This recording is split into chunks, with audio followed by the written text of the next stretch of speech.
A warm welcome from George Riley and Simon Webb to day two of the two-day Taom Shootout Grand Finals. We're live from the Lemon Tree in Aberdeen with 20 players competing for the Gary Forbes Trophy. And here's how we stand in the group stages. After the first day's play, very competitive Group 1, and Callum Singleton, perhaps not the surprise package, but certainly the standout performer of the event so far. Played 3, won 3. He could still be caught, but a lot resting on the shoulders of Cian Monaghan, who's on table this morning, looking to get his campaign underway. Jordan Shepherd has been the dominant force, and he still has work to do. The bottom half, there you see Group 3 and Group 4. Played 2, 1-2 for Mark Boyle. Simon Fitzsimmons winning his first match. In Group 4, Martin McIntosh doing what Mad Mac does, play 2, 1-2 to put himself in a very, very handy position. So here's how we go today over 3 sessions. Live pool from 10 a.m. Yep, you better believe it. 10 more matches in the group stages this morning. Then a break, then we'll be back live on Freesports TV at 3 o'clock this afternoon for the final session of the group stage. 10 more matches, and then the knockout stage tonight. The last 8 to find our champion. Our first players are already in the arena. Just a few spectators have braved the alarm call to get here for the start of play. The referee, Donna Evans, has the players ready to go inside the arena. And it's Mike Clark against Barry Nicoll. Good morning, Simon. How are you this morning? Morning, George. I'm great, thank you. And good morning, everyone. Yesterday was a fantastic feast of pool, and we've got plenty more today. 27 matches over the day, 20 more group games. And the big shock for me yesterday, the form of Liam Dunster. He struggled all day, and he's got plenty of work to do if he wants to qualify, and he's going to need a lot of results to go his way. The other man that struggled a little bit was Jordan Shepherd. So the two guys that have won the titles so far, they're in danger of not making the knockout stages, which is hard to believe.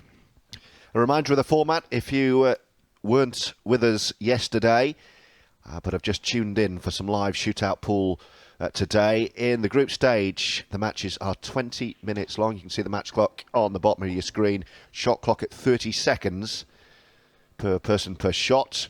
But that halves at the halfway point. So when the match clock reaches 10 or below, that shot clock also halves.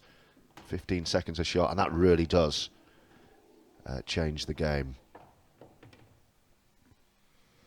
Well, it's Matt Clark with the opening opportunity. Matt had a mixed day yesterday. 2 matches, won 1, lost 1. Won his first match, beating Dave McNamara in a very hard-fought game, 3 frames to 2, and then lost out in the evening session to Mark Boyle. So he's in reasonable position going into day 2 with 2 points from his 2 games, but he's going to need to get a win here to have any hopes of going through.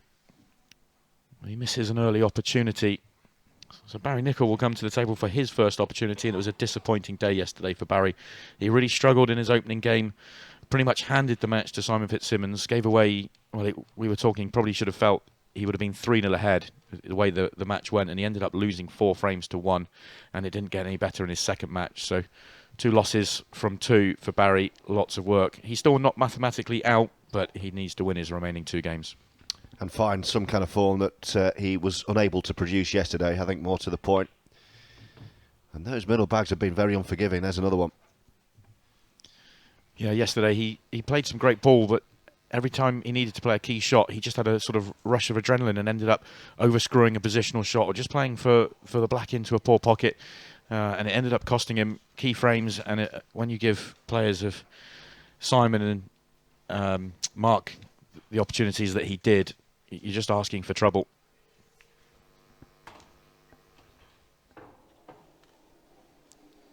Matt's now in perfect shape for at his second opportunity. He's going to take the red to the right centre next, but he's got to pick a window for the red over the pocket, and it looks simple.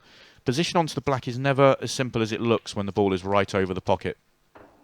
Not guaranteed to finish perfect on this black, and there'll be some nerves in his opening frame.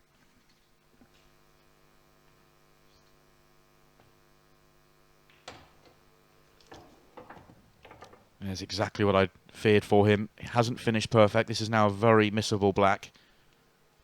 Just wanted to slide by and take the black to the same pocket.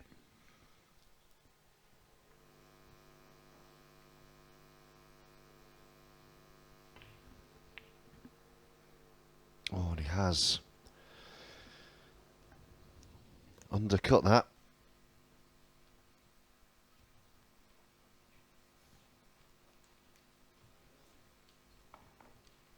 So an opportunity for the frame to take the first.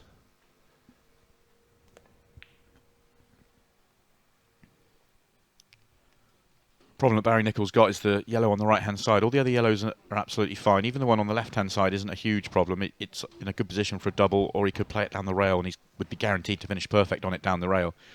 It's the yellow on the right-hand side, and that's why he's played the safety shot. You are asking for a bit of trouble when you play a safety shot with the black right over the pocket. Mike should go very close to making this black. He hasn't got the natural one cushion, but he's going to go 2 cushions. I thought he could just do 1 cushion with some side. Oh, he's fouled and he's played the... Oh, no. Oh, he's fouled twice. Oh, that's incredible stuff. Well, even had he not fouled, that would have been end of frame anyway. So the initial foul taken out of the equation by the fact he followed the black in. Well, it was a great shot. Well, part of it was great. Well, the first foul was for a time foul. You heard the referee call foul clearly before he hit the ball as the buzzer went off. And then he pulls out the great shot and then gets well, you would say a little bit unlucky if he hadn't already fouled. Either way, it's Barry Nicoll that gets the first frame on the board, and that would be a pleasant surprise for him. Yeah, that'll make him feel a little bit better after a pretty difficult day for him yesterday. First on the board in the first 5 minutes today. To do it in that fashion as well. I think Barry's very keen to try and put right today what went wrong yesterday. He was in the arena before I got here this morning, and I was here bright and early to get some prep in. And he was out on the table practicing and warming up, getting himself ready for this match. So he really wants to improve his performance from yesterday. He knows he can play a lot better than he showed.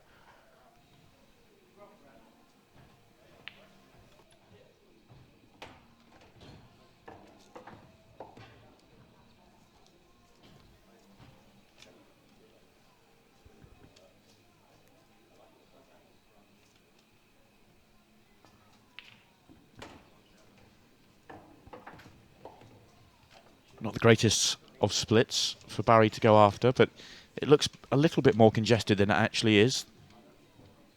Doesn't actually need to develop anything if he doesn't want to. Can just pick this one off. Needs to take the yellow nearest the bottom right corner before the one just above it. But once that one's gone, the route is clear. He could play, if he wanted to, if he has the angle, he could nudge into the yellow and red and just try and nudge it over the middle and then stay on the other yellow. He had the angle but didn't quite get the shot as he wanted, but he might not be too bad. He could take the yellow he's nearest to the top left, or he can take this to the bottom right first and then take that to the top left. So there's still a route out here for Barry.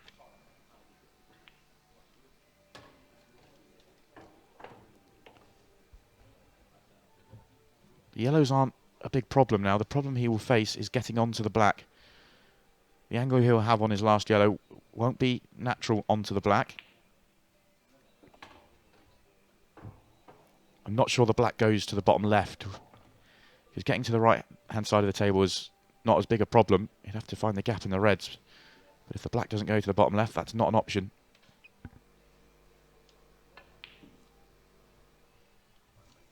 And I had to throw it round 3 cushions, which added to the tariff of the shot, especially with those reds in the way. That's forced the miss. The chance goes for Barry Nicoll.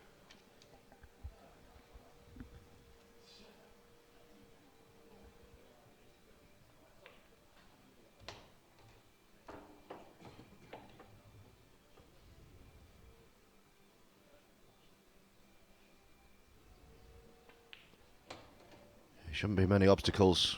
Well, there don't appear to be any for Mike Clark from here on in.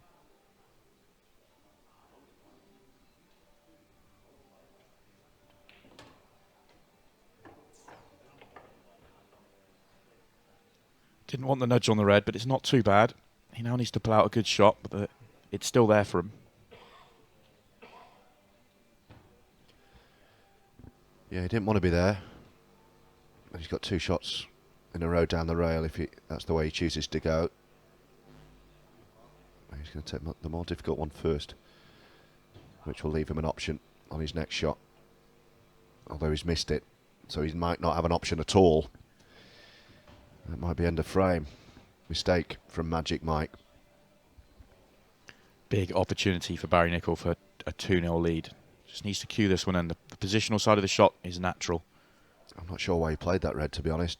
Had he gone for the one just below right centre, the easier pot, he would have been on the red he took on in the first place. Well, that's not great. Well, I said the position was natural. It was drifting and it sat right on the black. That's not the best shot that Barry's ever played. A touch unfortunate as well.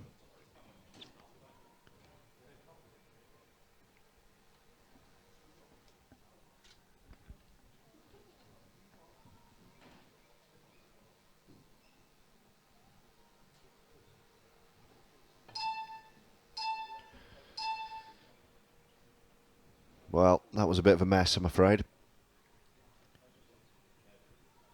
Yeah, big opportunity goes for Barry Nicoll. The way it went yesterday, that was an opportunity for a 2-0 lead and really settle yourself down and give yourself some hope this morning. If Mike can find the clearance that he should, here we'll be all square halfway through the match.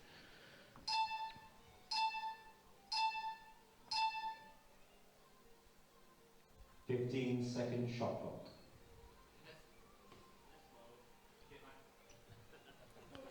That's another surprising miss. He's blocked the obvious pocket for the black, but he's giving Barry an opportunity to do something. Yeah, you can't see that being fatal, but he shouldn't have given Barry a shot. Hello! Oh! What an effort. A cracking effort from Barry. I thought that was in when he hit it.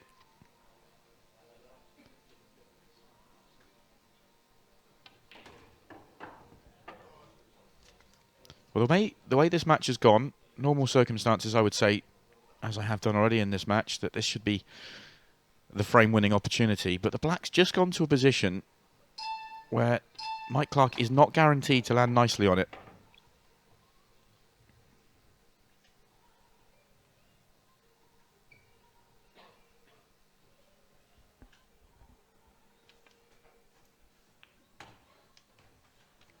And he hasn't landed nicely on his last red.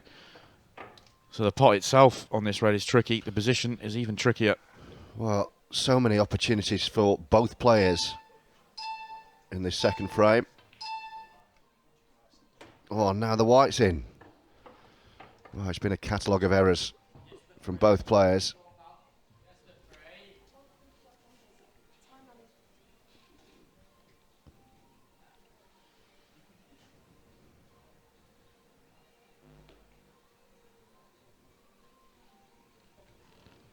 The way this frame is gone, I don't think this pot's certain. No, I was going to say, I mean, you don't expect this to be missed, but even that setup could have been a lot better, couldn't it? In it goes. Not the finest frame either of these players will play, but Barry Nicoll won't care. It's another one under the belt. He started with 2 out of 2 to lead Magic Mike 2 frames to 0.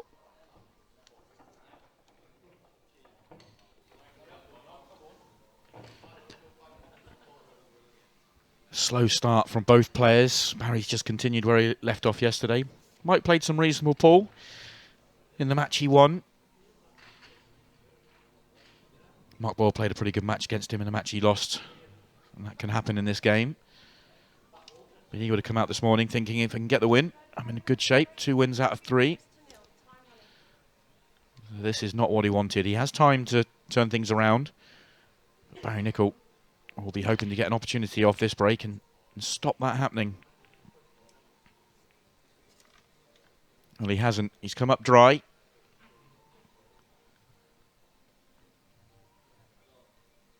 As we've already mentioned this morning, if the score's, whatever the score is, it is a race to 4, but whatever the score is after 20 minutes will be the score. So that match clock you can see at the bottom of your screen, when that gets down to 0, the match will stop.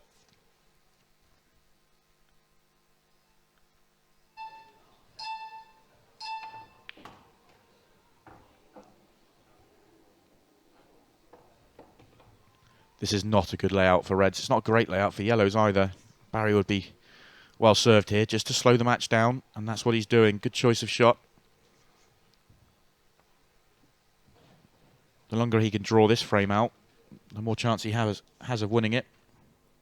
Doesn't need to push the boat out, go for a clearance that's not there and make life easier for Mike.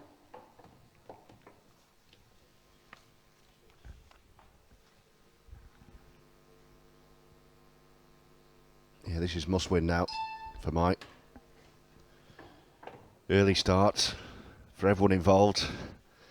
I don't think either of these players have fully woken up yet, have they?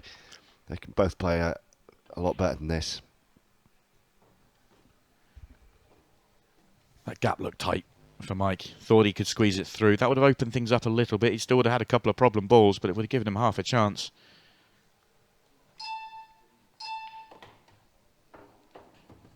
Still think the situation's the same for Barry here. I think it would be a mistake to go for the finish.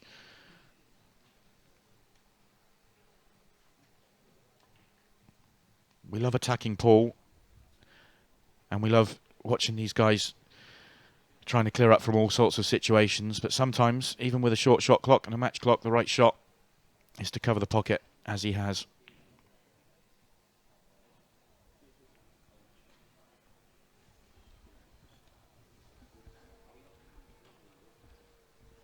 Well, he took that shot on, ambitious pot, but thinking that the second best option would be to cover the black pocket, and that hasn't happened either.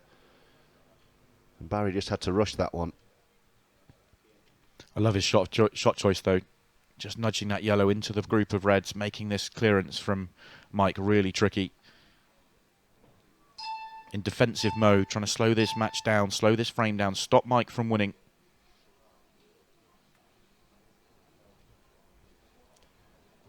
Yeah, suddenly this is a game of chess.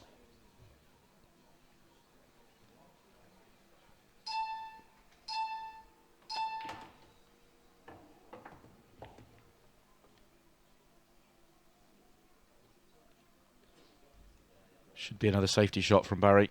He's opened up the bottom left-hand corner pocket, which may be a mistake. Depends how this frame pans out.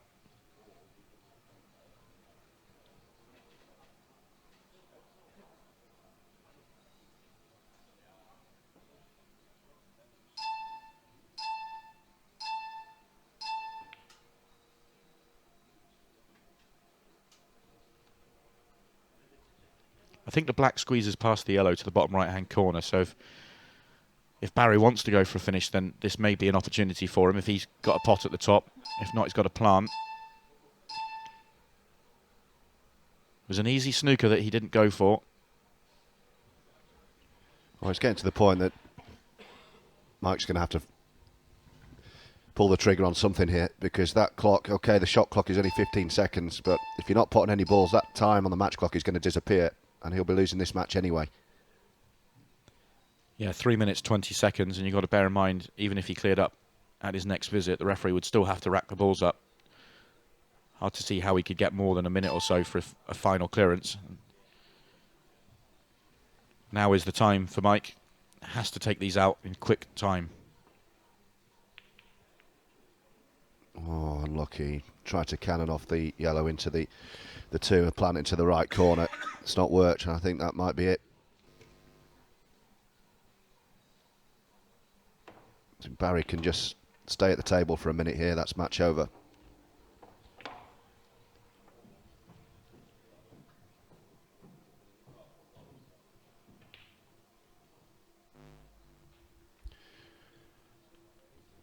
Well, he took on the double to right centre, so Mike does get a chance. But unless something happens, I think off the break of the next rack, it's going to be match to Barry Nicoll.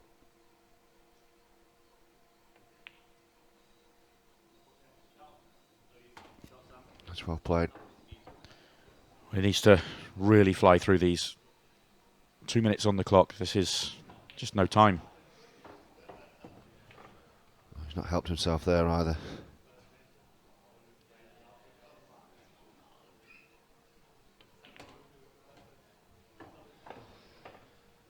Going to have about a minute. this isn't a certainty. No, he's nowhere near. So I think there'll be a handshake.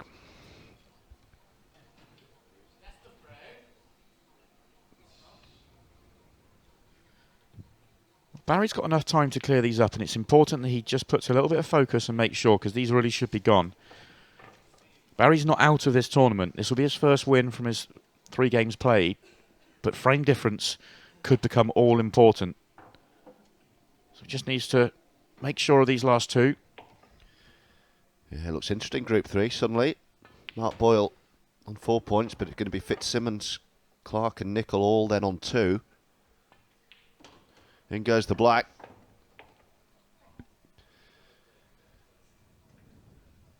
No real rush to get the next frame underway. It's not going to affect the outcome of anything. One of the rules we've not mentioned so far this morning is the golden break. The reason, I think, those of you that have been following the Taom Shootout and the knockout stages, we normally have straight knockouts in the Taom Shootout. This is the first time we've had groups. The reason the players are waiting and going to break, or they're not now, they are going to shake hands, is because there is the opportunity of the golden break to win the frame by potting the black off the break. On the flip side of that could be the golden duck break. If white and black go in, it's a loss of frame. Anyway, frame over, match over. Barry Nicoll didn't have to produce any real class there, but it was more than enough for a 3-0 win over Mike Clark. And the young gun, Cian Monaghan, I've seen him. He's in the arena. He's waiting in the wings, and he is on next against John Roberts after this break.